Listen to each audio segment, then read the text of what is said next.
Hello world in Python.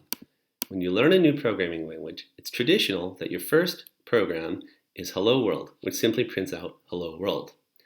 We'll do the same in Python now.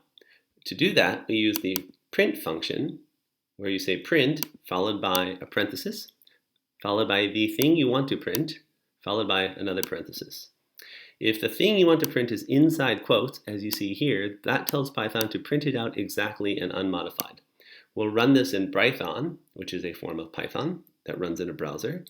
And here's our code, and there's what happens when we run it, right down here.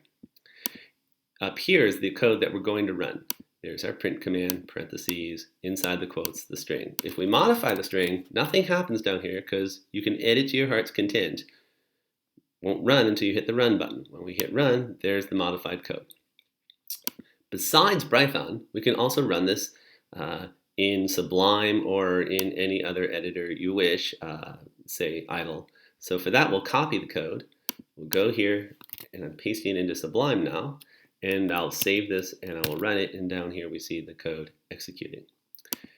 Okay, so that was the command. We can also put the command inside a function. We're going to learn more about functions soon, but the way it works, you say def for define function, the name of the function, parentheses for the parameters, which we'll learn about soon. At this time, no parameters. And then a colon, and then inside here are all the steps, or what we call the body of the function. If you do this, after you define this function, down below, you can call the function. This line right here calls the hello world function that we wrote. So if I go ahead and run this, we see hello world. But notice I can call a function. I can call a function more than once, and now we'll get hello world, hello world. It's the advantage of putting code in a function is that you can actually call it more than once. At least that's a key advantage. There are others.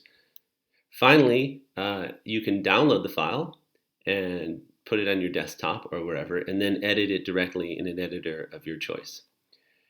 Those are the different ways that you can run hello world or any other program for that matter in Python.